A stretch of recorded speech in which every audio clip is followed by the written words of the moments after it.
Alright, let's see how this goes. Looking to be in the sun at least for 2 minutes. Sun energy, because of all the carbon.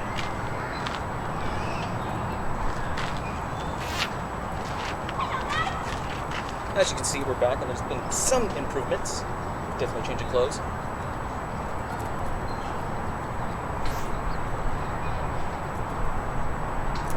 I can get it to pretty much launch a little bit now, but I'm restricted by distance of the connection.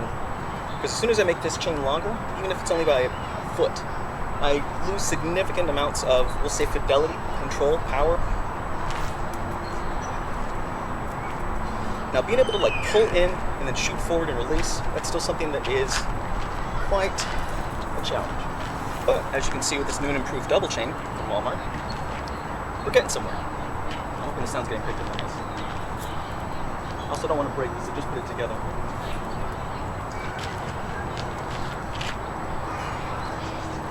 Now, no hands.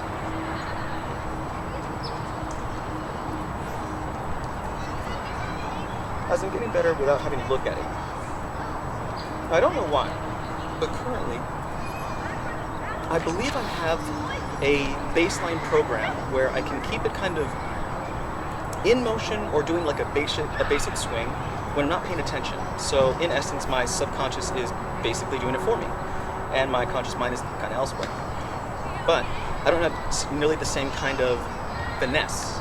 However, there have been instances where I'm not paying attention and my emotional state is directly impacting the, we'll say, inattentive activity.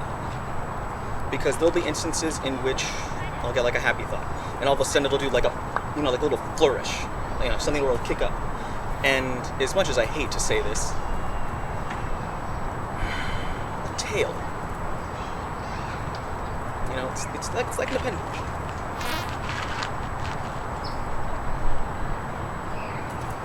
See, trying to get the two chains to split apart a little bit by combining finger motions, dielectric, magnetism, and because I'm not directly pulled against gravity, I'm just entirely relying on the chain. I believe that enables me, and I'm probably pretty sure anybody who wants to take this approach to train, practice, familiarize,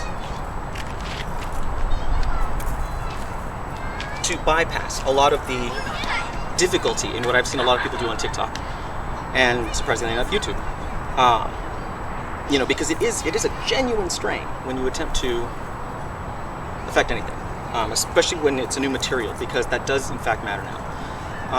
I don't quite have it down in terms of the material composition, the shape, the actual mass. Wit seems to be the most influential in terms of attuning or familiarizing yourself with a, I want to say a training tool, but really a toy. It's probably going to differ vastly for different people depending on your upbringing and your background, what you happen to have most experience with. Whatever tools are going to work, they're going to be things that you are most familiar with. If you can really dig deep, think back in the Wayback Machine internally, figure out what you really liked as a kid, what you familiarized yourself, what you envisioned maybe not yourself doing, but whenever you were goofing off, I was very much into like Indiana Jones, whips,